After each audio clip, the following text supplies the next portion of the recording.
Hey everyone, Andrew here. Sam, from Shelfwarmers, also here. One of the co-hosts From Shelfwarmers. Yeah, it's us.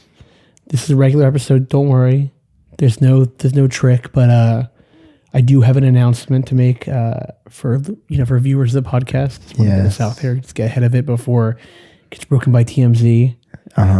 Those ghouls, those hounds knocking at my door, vultures, pictures through my bathroom window, me taking shits. That's been a problem. It's been a big problem. But I just want to announce that, yeah, dude. Oh, sorry. That I have been diagnosed as of yesterday with a Stevo-19. No. And my voice is slowly deteriorating into a permanent, yeah, dude. Rasp. Yeah. So if you hear, hopefully I'm going to do the podcast for as long as I can. I have Sam's support. Of course. And it's not contagious. Like, I will not contract Stevo-19. No. So it's only sexually transmitted. Yeah. Yeah. And we won't be having sex. No. Or unless. Yeah, dude. Oh my no. God. Fuck. Okay. This is not Wait, Sam, really. have you been trying to conceive? Because I donated a lot of sperm to a fertility clinic. Did you know you had Stevo-19 when you did this? No, dude. I had no idea. You were just spreading this around? I just found myself every time something epic happening, hitting like, yeah, dude. And I should have known. I had the signs in front of me. God damn it. Oh my God. So, yeah, so I'm going to continue to do the podcast for as long as I can. But if you notice my voice for this episode, it's a little bit, it's definitely Stevo leaning. It's more opposed to Andrew. How would you describe your normal voice? Not Ando. And not Andor either. How would I describe my normal voice? I don't want to think about that. It's something between Andor and Stevo. Cassian. Yeah, it's half Cassian, half Stevo. It is Andor, you're right. But yeah, we just wanted to get that out of the way in case you do notice that Andrew's voice has a bit of a rasp. Yeah, and it's not because I had the flu and then Sam and I did a beautiful rendition of The Man in Me from by Bob Dylan. We did Man in Me, Bob Dylan. We did Ashes to Ashes, which was not a crowd favorite. After I said, how about we do a happier one? How about we do Heroes or Changes? I said, no. I want to do this one. Ashes to Ashes. But it's not that. To funky. We know Stevo used to be a junkie. Now my throat's all run up. We're at an all-time low. It's terrible. It's not because of that, though. It's because I have Stevo-19. Yeah. Well, thank you for this public service announcement. Thank you for listening. On with the show. Geostorm.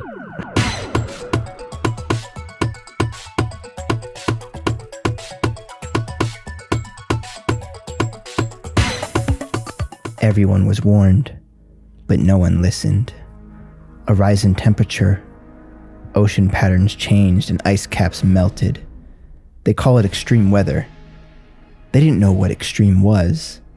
In the year 2019, hurricanes, tornadoes, floods, and droughts unleashed a wave of destruction upon our planet. We didn't just lose our towns or beachfronts, we lost entire cities. The East River swallowed Lower Manhattan. A heat wave in Madrid killed 2 million people in just one day. But in that moment, facing our own extinction, it became clear that no single nation could solve this problem alone. The world came together as one and we fought back. Scientists from 17 countries, led by the US and China, worked sucking dash. Not as representative. I saw a geostorm. I did see a geostorm. Not as representative of their nations, but of humanity. They found a way to neutralize storms with a net of thousands of satellites, each deploying countermeasures designed to impact the basic elements of weather: heat, pressure, and water, all overseen by the International Space Station. They gave the satellite net a technical name, but we call it Dutch Boy. After the story of a child who plugged a dam with his finger. This is what saved us all. True story, bro. And it was built by a team led by one man, my father, Gerard Butler. The first Dutch boy. The first Dutch boy. Welcome back to Shelfwarmers. I'm Sam. And I'm Andrew. And that was the opening voiceover to Geostorm. And that's kind of One all of the you best need to know about monologues the of all movie. time. It's up there with as far back as I can remember. I I wish one to be a Dutch boy. Dutch boy. But yeah, this is the podcast where we watch and discuss movies from roughly 2012 to 2020, also known as the pump and dump period of Hollywood. Not exactly a golden age, but definitely a time of high fertility for Tinseltown. So fertile, in fact, that we did not see many of the movies produced. So if they're good, bad, or just meh, we're going to cover it all. If it's been sitting on the shelf, well, it's time to take it down, Sam. I think your Stevo-19 actually gives you kind of a cool sound. Kind of a rasp. Yeah. I also could just do that. It almost feels better. It almost sounds like I'm feeling Alec Baldwin a little bit. Verging on Will Arnett as well. Oh, Bateman. I actually wish Alec Baldwin was in this movie. If he was in the Garcia part as the president. Garcia's kind of bad at this. I don't really like Andy Garcia. Dude, okay, we'll talk about this later. I'm not a fucking Andy Garcia guy. Where'd this guy come from? I feel like he postures as like, I'm Andy Garcia, like everyone loves me. He's not like a De Niro, Pacino type. Yeah, he's such a fucking attention whore. He's walking around town. I'm Andy Garcia. I'm glad we got a Everybody loves platform me. for this. I just feel like he kind of has the attitude like, I'm a legend. I'm Andy Garcia. Yes, and it's not earned. No. What was his thing? Was he in Casino? He was in Godfather 3, the worst Godfather. And that's what's gotten him work for the last 30 years? Well, he was in The Untouchables. Ocean's 11, okay. He's the bad guy in Oceans. Father of the Bride, obviously, from 22. Oh, yeah. I'm just getting word now. He was on the Where Everybody Knows Your Name podcast. I saw that literally pop up on Tuesday night when I was going to watch this, and I was like, wow. Oh, so this is timely. Yes, I did not know that he was in that either. Oh, he's also in Mamma Mia, Here We Go Again. He's actually good in that movie. That's probably his best role. He's Fernando. That's right. Yeah. Him and Cher used to bone back in the day in that movie. He actually is in like 5 known movies and then a bunch of garbage. He's in Barb and Star, Shelf Warmer. Barb and Star? Yep. What is Barb and Star? Barb and Star go to Vista Del Mar. Barb and Star. Barb and Star. I thought you were Vista like a Del Mar. Barbenheimer, Barb and Star. I was like, all right, Andrew's doing a bit. I got to catch up. Barb and Star. I also don't like the trend now of like Trying every to movie has to be a replicate. mashup now. Yeah. Avengers is coming out at the same time as Dune, so it's Dune's Day.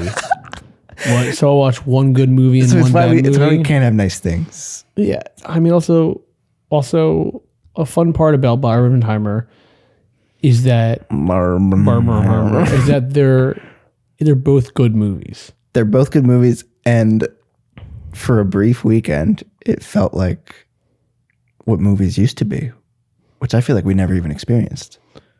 No, yeah, absolutely. Where there was, I had trouble finding parking. When usually when I pull up to the AMC, I do fucking donuts in the parking lot because there's so much space. We have our spot that is literally never taken. Never taken. Never taken. Also, the AMC that we go to, there's no paint in the parking lot. And I don't think they're going to redo the paint because I think it costs, like, it doesn't make sense. The cost benefit analysis and people is can figure it out. Yeah. But there are times where it is crowded and it's literally like a lawless place where cars are just flying all over the place. Well, I think you and I saw... Like Avatar weekend was big. Yeah, but you and I went to the theaters like maybe a week, I think, after Barbenheimer. Yeah. And the worst is when it's like only families. Ooh. So it's just like 50 like groups of 5 people all just standing in the wrong place. And they've never been to the movies, seemingly. They have no idea how to act in the movie place. They are all on their phones during the screenings. They all talk during the screenings. They're always in your path. That's the biggest They're always thing. blocking the way to the bathroom, always blocking the way to the concession stand. They're all just standing there. That being said, should I tell my screening story that I had recently about Avatar? If you'd like to, yeah. It's pretty funny, I think. So I did this for the first time in my life. I've never done this before. Sorry, I got a little. Steve-O. Yeah, dude. So Sam and I went to college together and went to Rutgers. So Are you rah-rah? Fuck Penn State, etc. So Sam and I, the main theater was AMC New Brunswick. So I still have that as my favorite theater on the AMC app. And I have my home theater too right under it. I don't change it. I should change it. I don't change it because I'm stupid and I refuse to. Sentimental value. It's just because every time I open the app, I'm like, oh, I should change that. And then I don't. Because who has time to think about that? I mean, come on. Not me. No. So for the first time ever, I bought tickets for AMC New Brunswick when I meant to buy it for my home theater. Which is, what, 50 miles away? 50 miles away. So we're going to see Avatar. It's me and my two friends. One's listening to the podcast. Shout out, John. John. So I get a little intoxicated for Avatar. Sure. You know, it's Avatar. It's Avatar. Fire and ash. And I walk into the theater and worst case scenario happens when I start scanning my tickets and the woman looks really confused. She looks at me and goes, sir, these aren't scanning. And I'm like, what? That can't be right. I was like, what do you mean? I'll try it again. And she looks at my phone and goes, these are for New Brunswick, sir. New Brunswick, Canada, sir. At that point, I have no idea what to do. I don't have a single clue how to handle this scenario. Yeah. So, my one friend John, because I'm just standing there, like awkwardly, as people behind us go, it's like, how about we go to guest, whatever it's called, like guest services? Yeah. So she's like, yeah, go ahead, because she wants us to get the fuck out of there because I'm standing there, and my eyes are red as hell, and I'm like. And I can't make eye contact with her, but I'm trying to get her to help me. So we walk over there.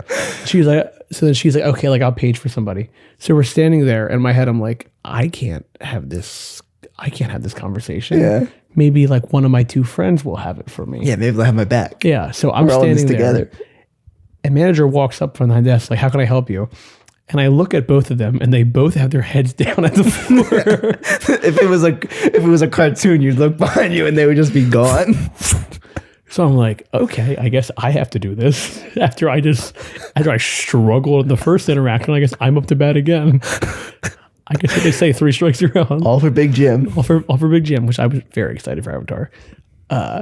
So I'm talking to this woman, and I'm trying to explain myself, and I'm like, I got these for New Brunswick. It's for the same time. There's like no easy way to say it. No, and I'm like, obviously we're here. I got them for the wrong place because the issue was too. I was trying to refund it, but because it was past the showtime start, I couldn't refund it. No, and then just buy new tickets, and I couldn't even like just get the new tickets because I had tickets already for a current showtime. So it feels like an issue that would be like an easy thing, but once you unpack it, it seems like it's pretty complex. Yeah, it's complicated.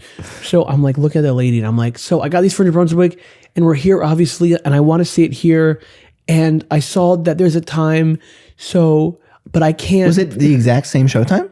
Yeah. Okay. And I'm at both Dolby, and I'm like, so, but I can't do it because we already have tickets, and I think she's like, just like. She's watching me, and I think she like realizes like how gone I am. Yeah.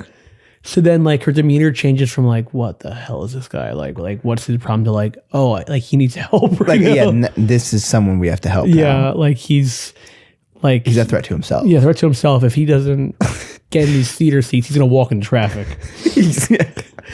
He might go to the bathroom and flush himself down the toilet. So she like changes demeanor. She's like, oh my God, sir. Oh, okay. Let me help you. And then she's like, okay, I got you. She's like, okay, like, do you have your order number? Because I got an entourage order. Hand her, I start to read her the numbers, and then I just hand her the phone. WHZ. So she takes the phone from me, types it in. That's a good move. Just being like, almost like admitting defeat. Yeah. Just read the phone, lady. And then she pulls up the showtime, and she's like, okay, like, what seats do you want? And then I'm like, okay. More questions. And I was like, okay. More demands. I was like, okay, like M. Or it wasn't M, but whatever it was. And I turned to Simon and John. Were you showing a screen? Yeah, showing a screen. The seating chart? Yeah. And I'm like, okay, I like the row. And then I turned to Simon and John. I'm like, you guys have any preferences? Both. Come on, guys. No. You could at least make one input. decision tonight. One decision tonight. That would probably, if I was with you, that would have been the only thought in my head. I would have been like, all right, at least we can get M. So whatever, get the seats. And I'm like, oh my God, thank you so much. Thank you for all you did tonight. It was like so helpful. And I'm walking away and she goes, sir, would it be helpful for you if I wrote down the seat numbers and the auditorium? And I kind of paused for a second. I was like, how embarrassed do I want to be tonight? And I was like, yes, that would actually be really helpful. Thank you so much. The last thing you want is to come back out. I'm so sorry, we forgot. Where am I going? So then Simon and John freaking leave to get food. And I walk to the theater. And I'm standing outside holding the Post-it. Probably catching your breath. Like, that was a lot. Out in front of me, they're like, I'm like a kid. Like, his mom's like, okay, you come home from school right at 3 o'clock and you don't make any stops. So I'm just waiting outside the Dolby Theater. All these families are walking by me. Also, it was a little bit early because of the showtime mess up. So we couldn't get in the theater yet. I'm waiting outside the Dolby Theater. Oh, wait, what? You were that early? Yeah, because we wanted to get there for trailers. Okay. Yeah, so there was you got there something super early. Really early. Well, that's good. Yeah, so I'm just waiting outside the theater with nobody around me staring at this Post-it note holding it out in front of me.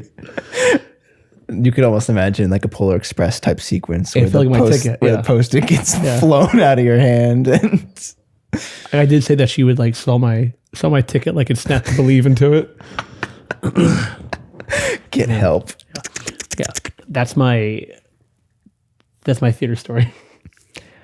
All that to say, we can sit on our high horse and shit on these families for being loud in Zootopia, but we also have to recognize that we ourselves, we've all been at rock bottom. We're flawed. Yeah, even at we've all been at rock bottom. Our local AMC, all been at rock bottom. Which for you is not New Brunswick. I was gonna say, so I wouldn't get like doxed. Okay, we can bleep that. We have the bleep. We have the bleep sound effect from the last episode. Oh yeah, when you spoiled our Star Warmers. Yeah. Okay, we were gonna bleep that because I don't want to get doxed. It's not hard to figure out based on context clues where I live. But let's have a little bit of anonymity here. Because I said we went to Rutgers together. That was kind of the first episode. Sam and I were roommates and worked together and went to school together, all at Rutgers. Your worst case scenario at the theater is, oh my God, I bought tickets for New Brunswick. What do you think's going to happen to us if we get doxxed? Yeah. Like what happens? I know it's like a threat, like, oh, I don't want to get somebody doxxed. Comes and kills us. That's probably the worst. Why would the hosts of Shelf Warmers be killed? You think it would be like an angry director? We did make some clips early on where we talked about the fact that Jeremy Renner was killed and Disney made COVID. So there could be some fringe listeners who are like, how did these guys find out? Like, I have to kill them. Okay, now you're kind of scaring me because now that feels like Begonia. I didn't see it. You didn't see Begonia? I missed it, dude, because I wanted to go with my girlfriend, but she hates Yorgos Lanthimos, so then I never got to see it. She hates him so much. There's sad story after sad story. Yeah, she thinks he sucks. Well, you know the premise, right? Yeah. Anyway. Lemons. Anyway, Greenland 2 hits theaters this week. So we're tying it into Gerard. G-Butt. What's your relationship? G-Butt and I cannot lie. I love Gerard Butler. I really have no perception of him. Really? I don't think I've ever seen a Gerard Butler movie besides this one, maybe. I mean, as a kid, I grew... Is he a fan of the opera? His Phantom of the Opera? Yeah. The Schumacher Phantom of the Opera. I did not know he directed that well. Yeah. Oh, I've seen How to Train Your Dragon too. He's probably most well known. He's probably most well known for 300. But yeah, he's like the voice of the dad in How to Train Your Dragon. And I believe he reprised his role in the live action one. Yeah, he's the only one. That's such a puzzling movie to me. The live action one. Yeah. It's the same director. Gerard Butler's back. Toothless looks virtually the same. He looks exactly the same.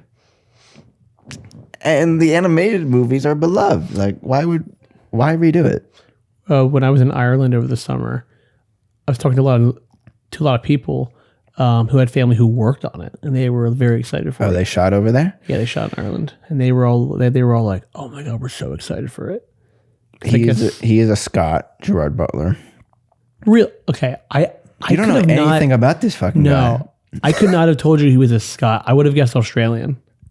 He gives Australian because He has Aussie vibes. he kind of feels like a discount Hugh Jackman almost. Hugh Jackman's more talented. Yeah, he's like I a think. discount Hugh Jackman, but maybe he's better than a Jai Courtney. Definitely better than a Jai Courtney. But also, I think Jai has some like fun performances in him where I feel like this guy Gerard doesn't really have a lot of like. He's going like the balls to the wall. I mean, you look at his career. He almost starts out as like a romantic lead. He's handsome.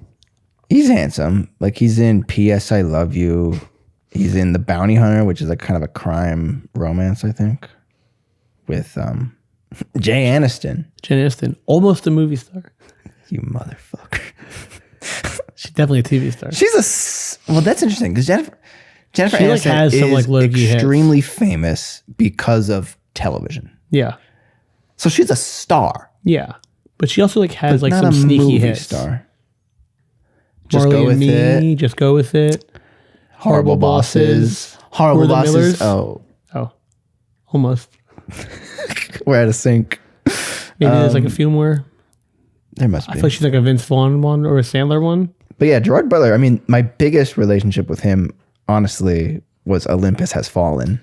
Yeah, I've never seen those movies. Olympus, I mean, the sequels or whatever, but the first movie I watched on TV with my dad, Anton Fuqua directed, and I had the DVD, and the DVD was in rotation. Wow. Like on car trips. I loved this fucking movie. Aaron Eckhart. Aaron What happened to Eckhart, him? Aaron Eckhart plays the president. President Two-Face.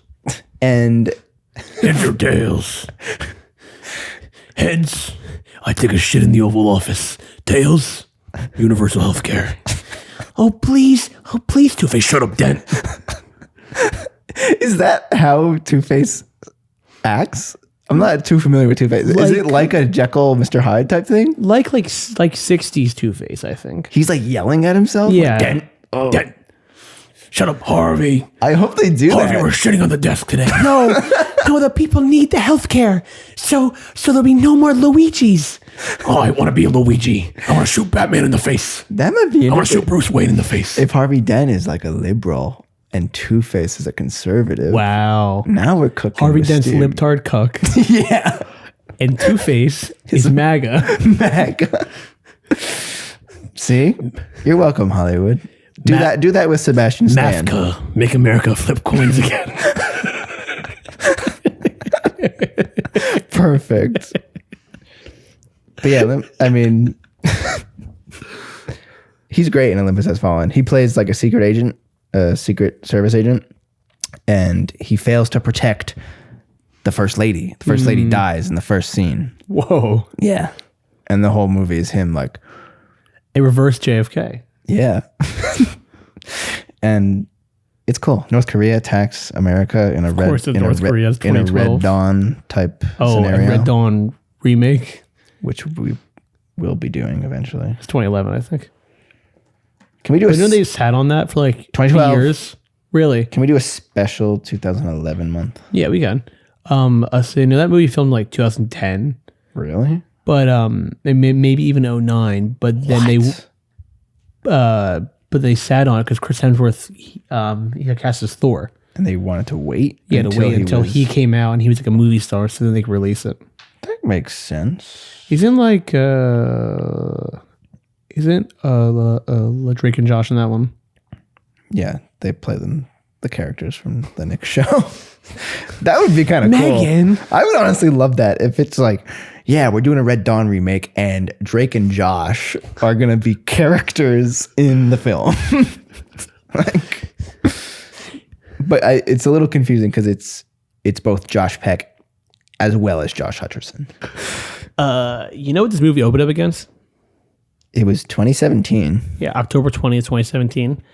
It was a big weekend, bro. We haven't had a weekend like this in years. Geostorm.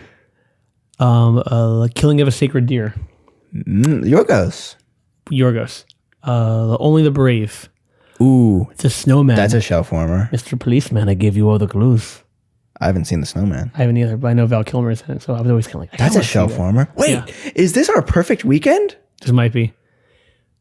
Killing Gunther, which is the Taron Killam movie with Arnold. Killing Gunther. The Jungle. Jungle is with Daniel Radcliffe. I can picture the poster of it. And I saw the poster. I was like, oh, yeah. So today we're covering Geostorm. As we've already established. Can you give us a little bit of the casts? Yeah. It's a fun cast. We got Gerard Butler. We got Jim Sturgis, who looked familiar. I didn't quite know where he was from. He had like such a face where I was like, this guy should not be in a movie. Yeah, dude. Like, what? He just looks like Jim Jeffries. He just looks like a dude. Yeah, he looks like a skinnier Jim Jeffries. Sorry, Jim Jeffries, for catching fucking strays. It's true, though. He's in 21 and he's in Across the Universe. So I guess that has some fans. Yeah, A.B. Cornish, I think, plays... Also kind of a dud. Yeah, also, like, again, should you really be in movies? But then it has That's my fiance. Serious movie stars.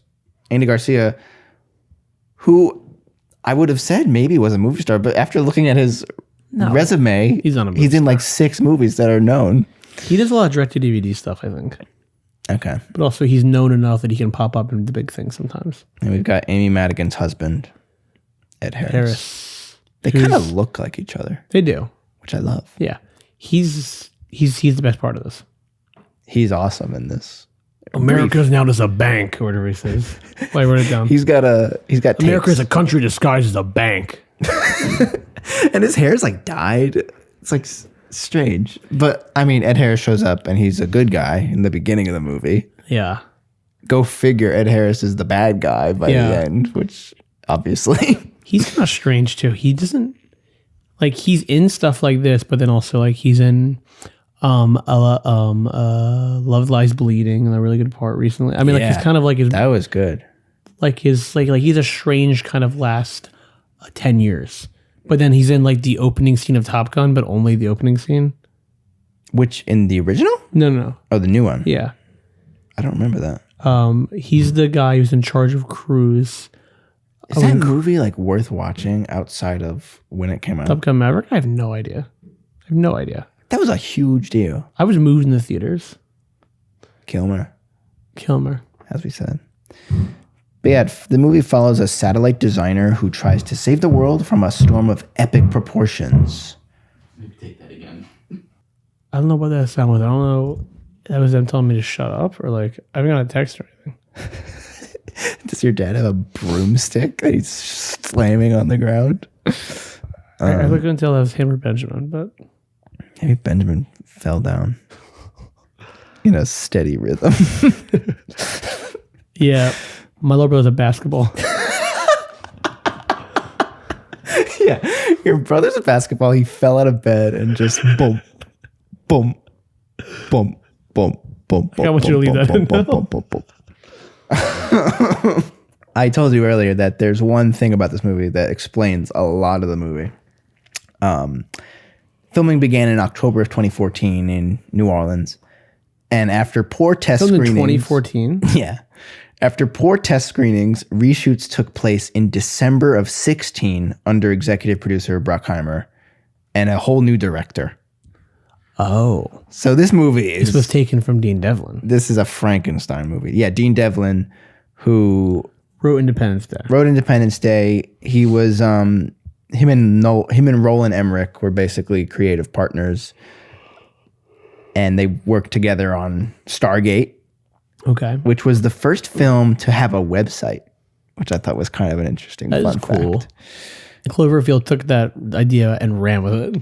But yeah, the team then produced, like you said, Independence Day, Godzilla. They split after The Patriot, which my grandpa loved. Do you ever see The Patriot with Mel Gibson? Yeah. And Jason Isaacs plays the British heavy in that. Definitely a rah-rah jingoistic movie. And they reteamed most recently for Independence Day Resurgence, which is a steaming pile of shit. I can't really do the Goldblum voice right now because of my Stevo. Did you know Jeff Goldblum is in Nashville? I did know that. Okay. Yeah, Goldblum. It's funny that he's the lead now. It's kind of like, I guess he's the lead because there's no Will Smith. Was Will Smith not in? No, he's not in. Oh, but they had some kid like play his son. Yeah, the guy from The Boys. Oh, A-Train. A-Train. See, I didn't even know he was A-Train at the time. But obviously, he's also young Shaft in the Shaft 2019. Oh, we could do that. So he's in a couple of those like roles.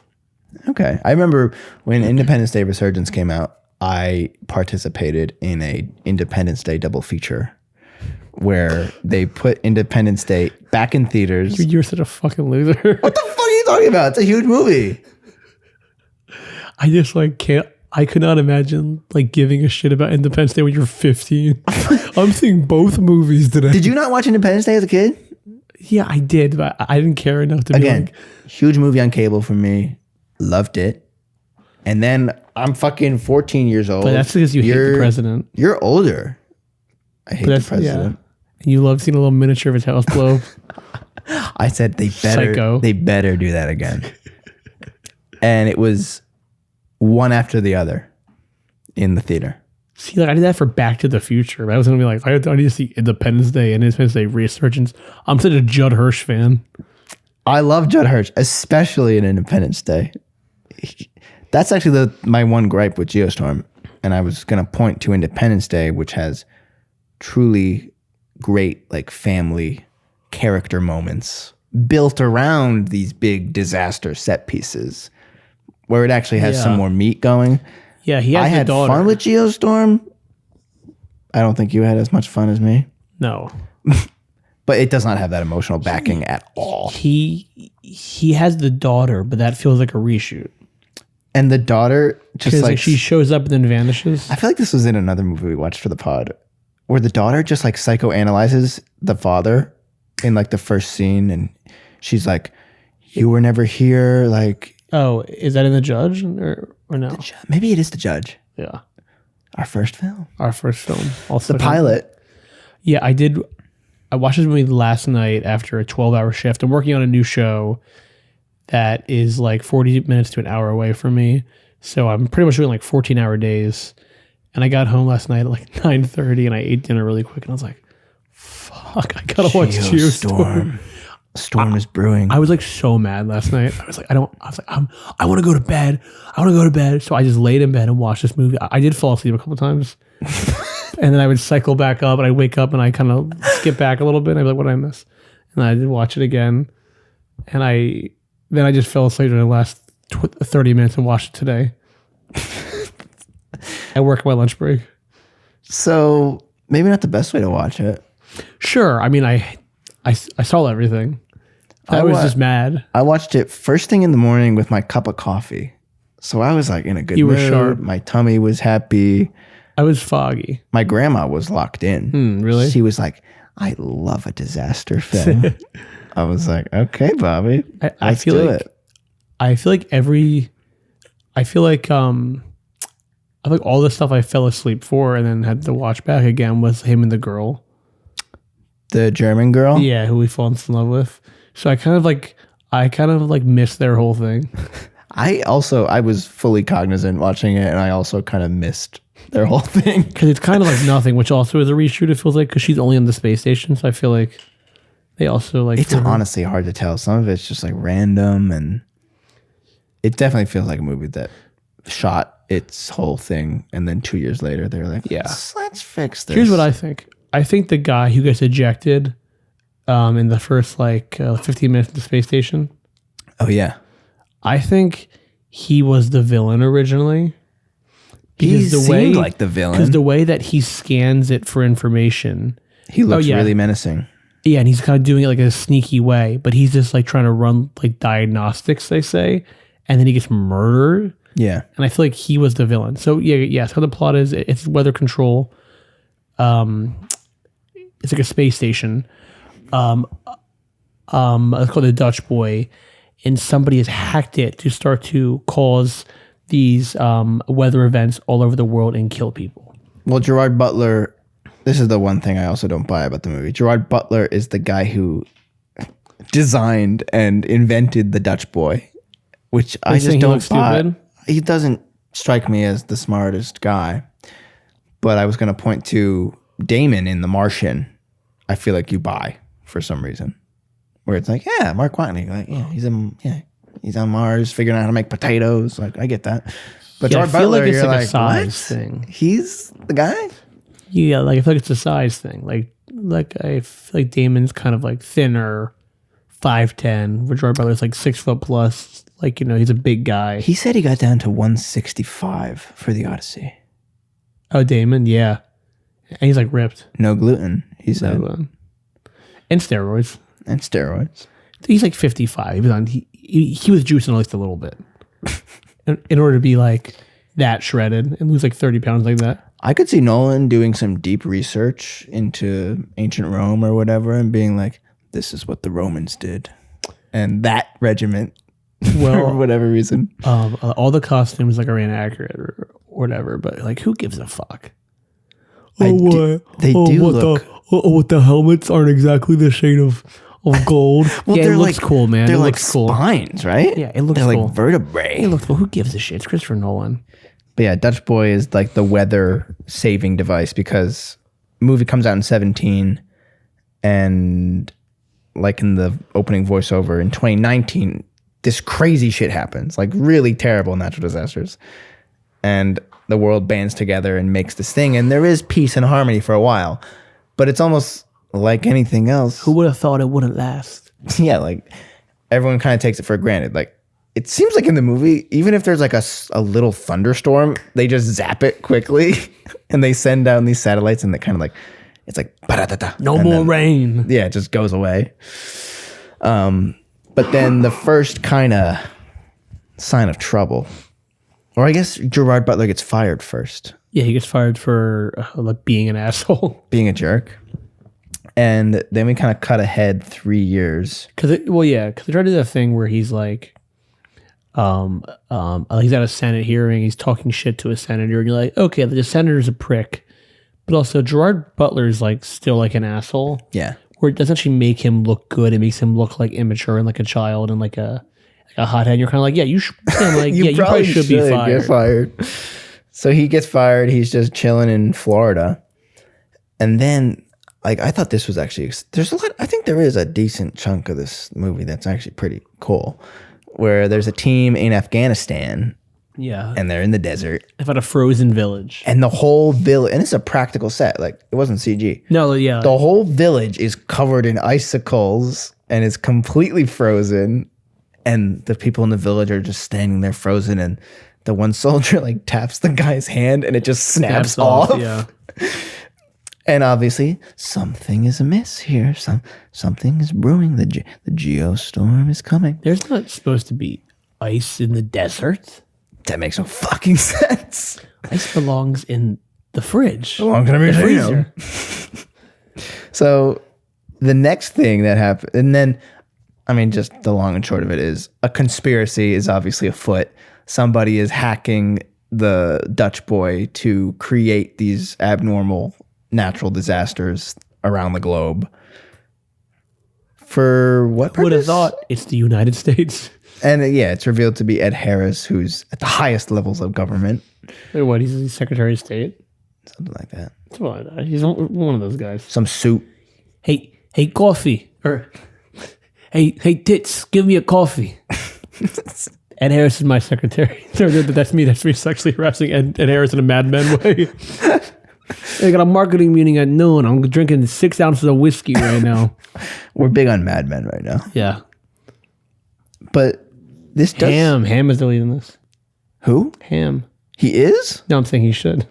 If John Hamm was in the Gerard Butler part? Or maybe he's the brother. Brother? Yeah. So then, the brother's again, a dud. The other emotional thread is that Gerard Butler has a brother, and he is also involved in the whole Dutch Boy thing.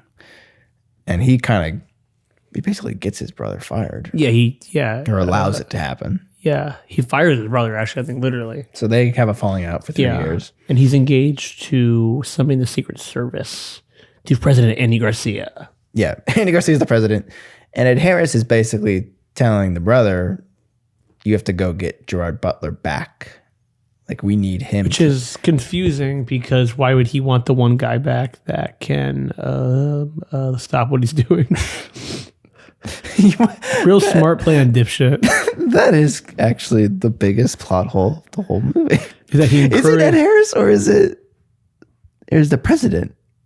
It is Ed Harris. It is. Yeah, president's like That makes no sense. President's like, who's this guy who we can find for this? And Harris is like, you know who it is. I guess he was very confident in his plan. Not one man could stop. Gerard Butler. Gerard Butler is a superhero in this. He's constantly punching people. He's flying through space. Did you know that this was a space movie when you watched it? I did because I knew there was like a watchtower type thing. I had no idea there was a space component to this. Would you go up to a space station like that, like if it was like that, where it's kind of a Justice League style watchtower? I would. I think we could have fun up there. I'm not. Some people have a fear of space. First of all, why are you scared of space? No one's going to space. You're not an astronaut. Like, relax. Yeah, but it's never crossed my mind because I've never had the opportunity and it's never been presented to me. But if space travel was regulated like air, like I would totally go to space. If space travel was regulated, bro, you're such a dork tonight. What the fuck? Sorry, I like Independence Day. Well, what do you want, a taxi up there? You're tired, it's late, and this is what's happening. Okay, so you're forgiving me. Yeah. He's turning the other cheek. But yeah, Devlin directed this film. This is his directorial debut. 20 years after Independence Day, he finally makes another one. And I feel like this movie is actually kind of the perfect encapsulation of a shelf warmer and the shelf warmer era at large, because it's kind of, what was the phrase we used? Reheated nachos. Yeah. Right? It's sort of like reheated nachos of better but still bad disaster movies, like The Day After Tomorrow, or you ever see Dante's Peak, the volcano movie? With Hanks? Or wait, no, that's Pierce Quaid? Brosnan. Oh, third option. Third option. But I know it. I've not seen it. I do feel like Geostorm is kind of signaling the demise of everything. Yeah, it's 2019. What, October 2019, is that what you said? Or no, 2017. Yeah, October 2020. So like, it's still a few years out from the true demise, but I feel like the warning signs were there, folks. No, yeah. We could have done something. Geostorm, ironically, was a sign. While watching this, I was like, this is like such a screenplay. Yeah. Like the way these characters speak to each other is like studio being like, we need more introductions. We like, were chuckling throughout. Yeah. In my house, we were like, oh my God. It's like so much. There's just like so many scenes of it just dumping information. And it's like, yeah, so the plan, like I picture them doing the pitch and it's like, yeah, it's a weather station that controls the weather, but it gets hacked. It gets hacked. And I'm like, yeah, that is a movie idea. Yeah. That's and a it's movie right idea. in kind of the Emmerich Devlin wheelhouse. Yeah. You want it to be good, but I hope that Ed Harris had fun. it seems like he did. There's a whole funny thing at the end where the third act is basically at the DNC in Florida. And Ed Harris is basically coordinating the Dutch boy to create this natural disaster in Florida to kill the president so that he will then become president. Is that his plan? So maybe he's vice president, but the vice president wouldn't have that No, much I don't think power. it was. I think he said something like, all the cabinet members are there. They will die and I will be president. And he enlists the help Oh, of... he's like a janitor. He's taking them all out. He enlists the help of these basically henchmen. And there's this one guy, Duncan, who's in space, and he's a British guy. Oh, yeah. And basically on the space station, it's like a big international crew. Like there's one guy. It pretty much is Justice League one guy- International, yeah. but like with scientists.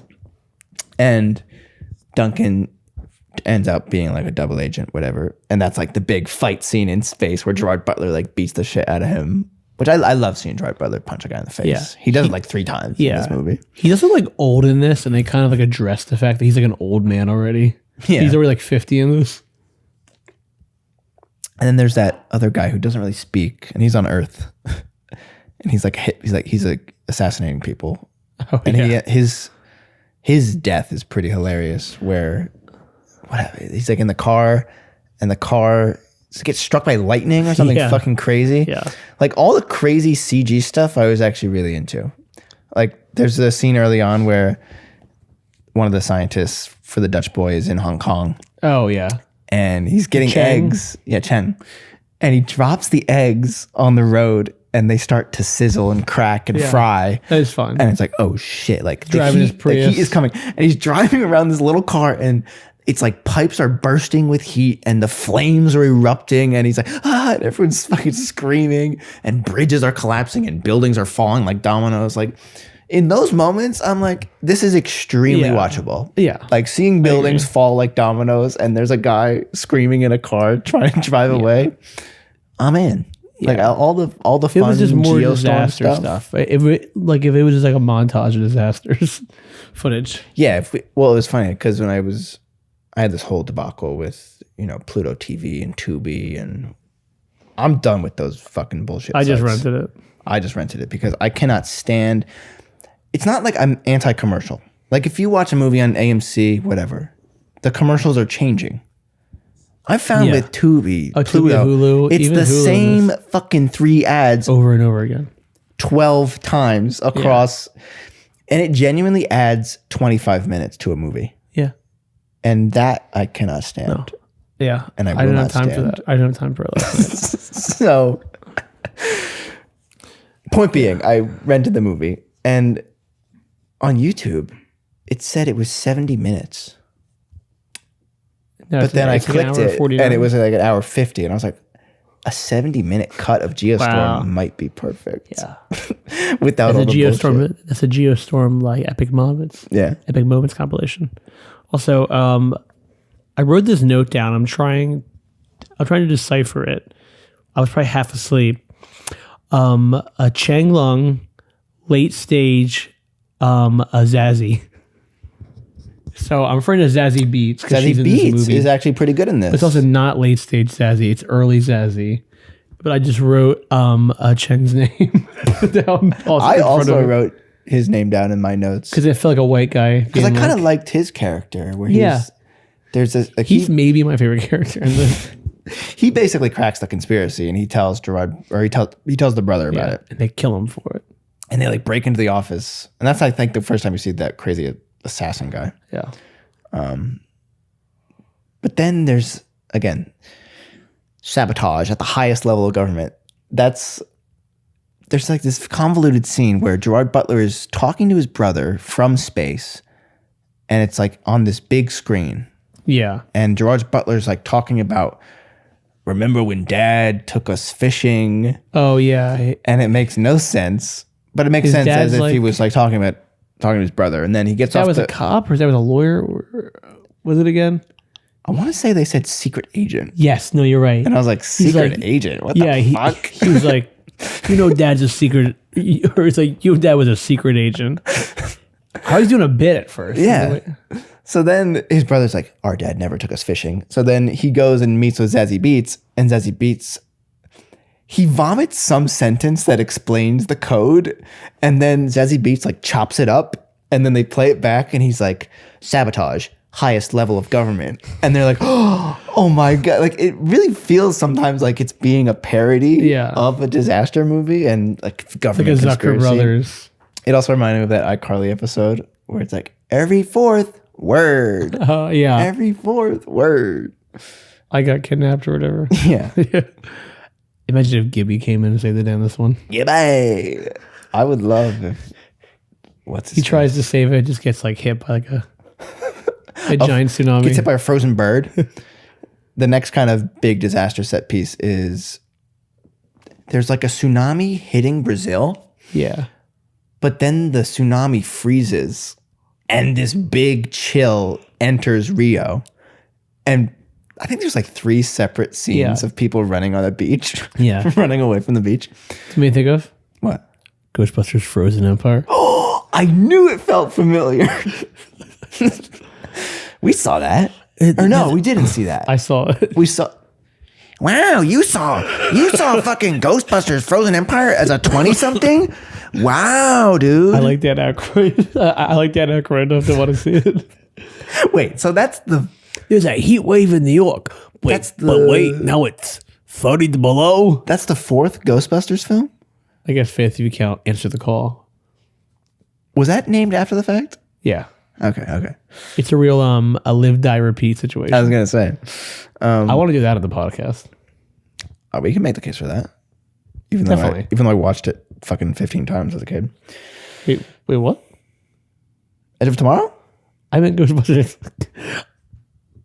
2016. Oh, yeah, we can do Ghostbusters 2016. I'll run back the tape. I'm pretty sure you said live, die, repeat. I think we could do that on the pod. I probably did. Okay.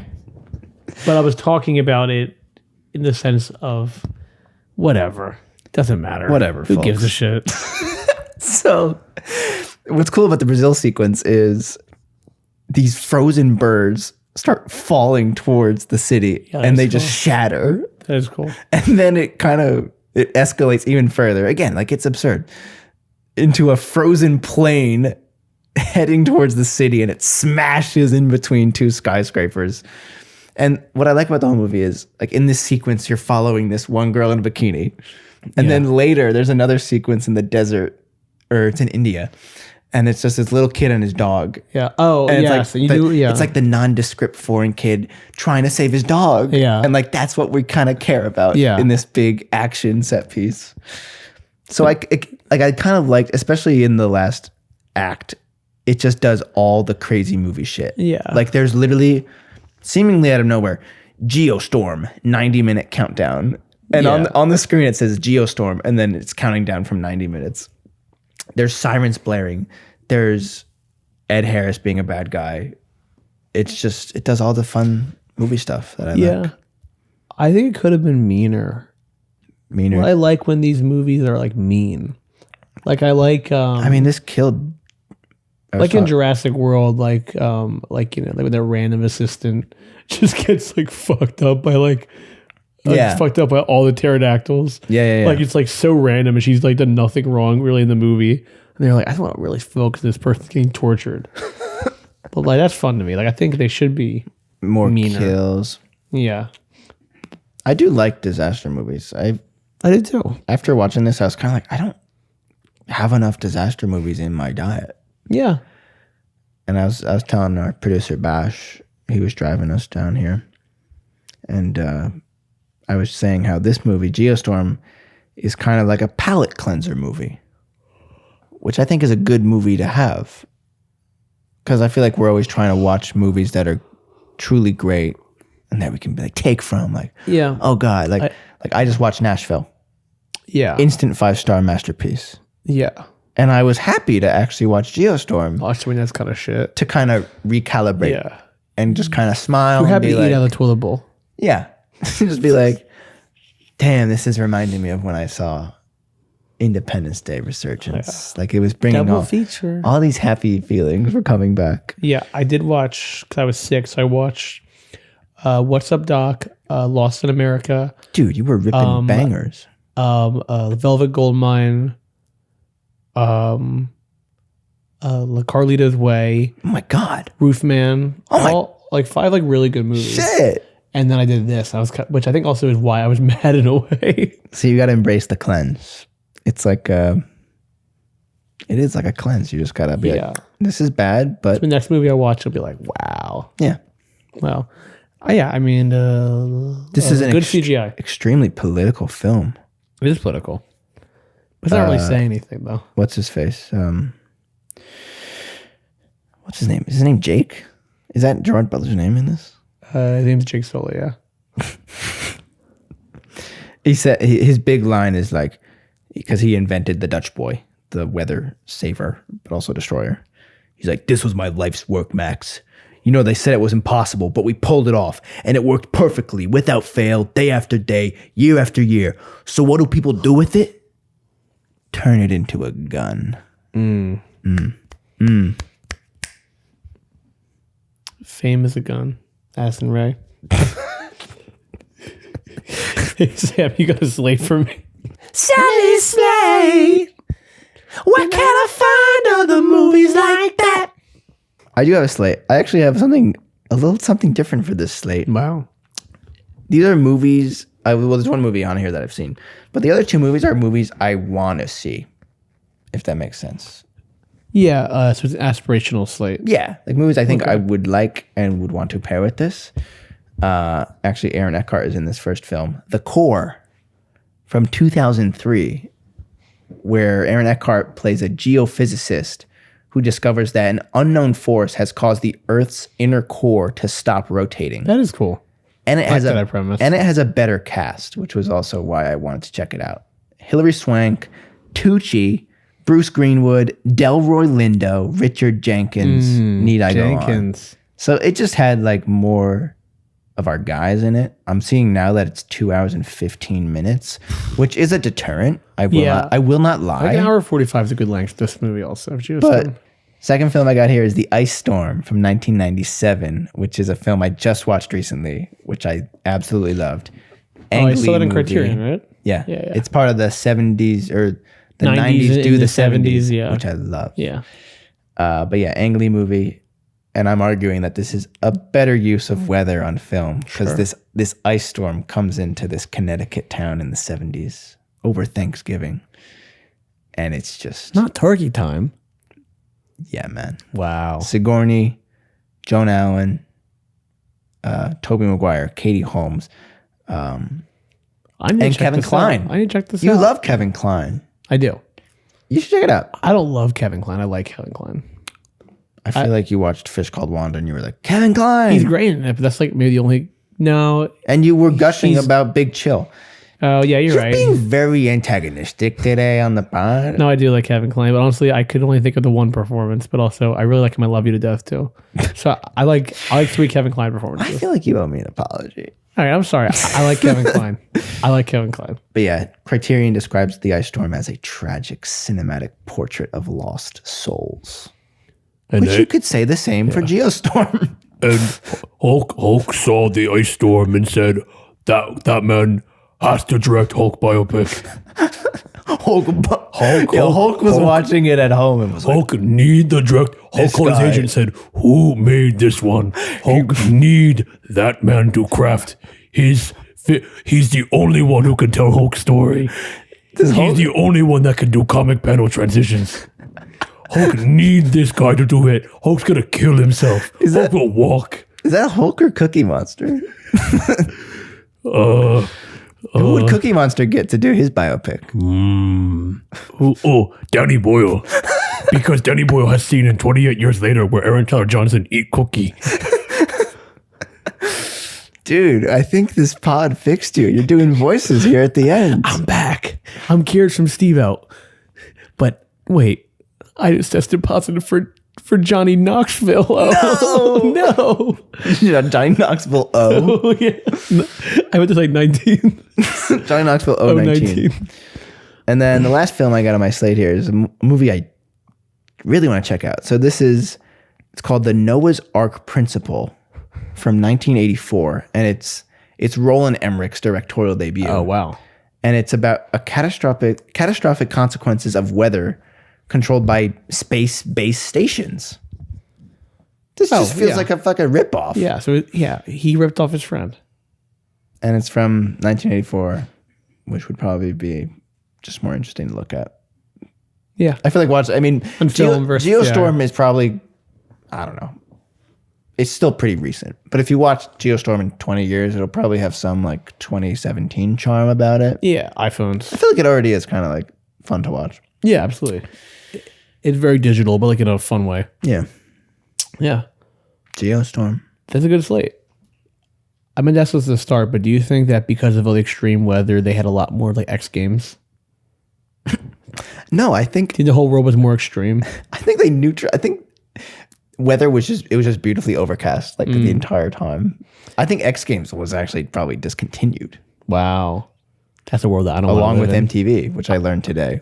I don't want, my father, when Sam came over, my dad was watching MTV. The first 12 minutes of MTV on YouTube. Because he put on a Talking Heads music video, and then he just kept like hitting the recommended. And he kept going for each one. Is that what people do? Yeah. Like, is that what our parents are doing? Yeah. But he kept going, wow, I remember this. I remember this like it was yesterday. Wow. That's our dad's favorite game. I remember this. Geostorm, by the way, not a real thing. Damn it. Fuck. God damn it. I'm so mad right now. You just ruined my night. Sam, so let's say hypothetically you're in the desert. Surprise, surprise. There's ice coming at you. Who would have thought? You can run away and take all your prized films off the shelf.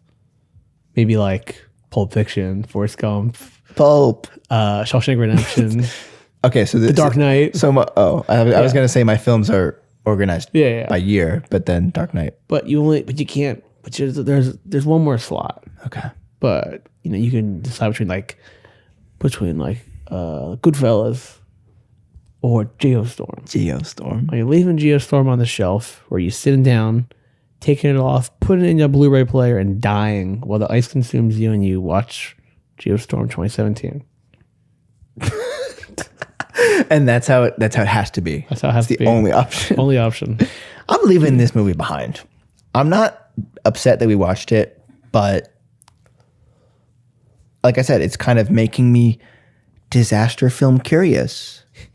I kind of want to dabble more into the disaster film genre. Yeah, it's a fun genre. What about you? I'm the same way. I obviously, as we said, I watched this Mad, and that usually. What was your Letterboxd review? Whatever, man. Yeah.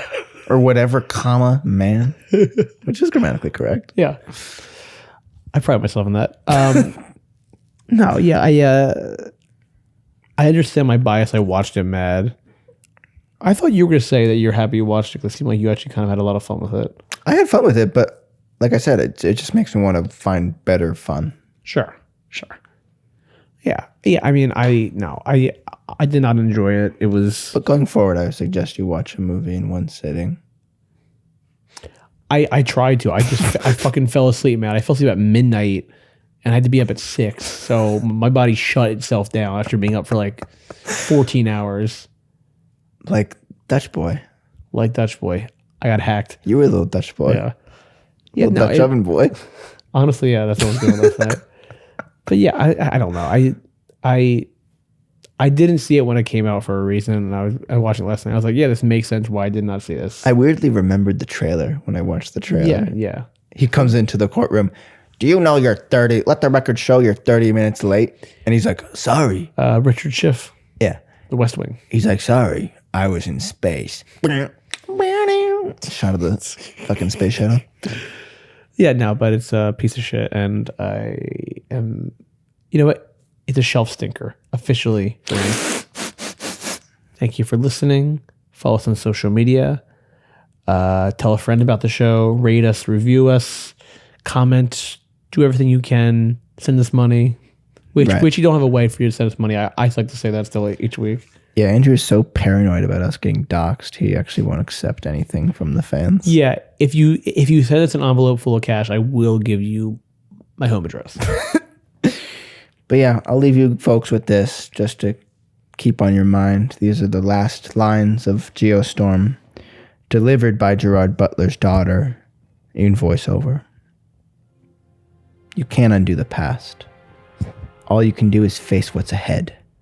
NASA maintained the satellites while we rebuilt the space station. We made it safer, made it stronger.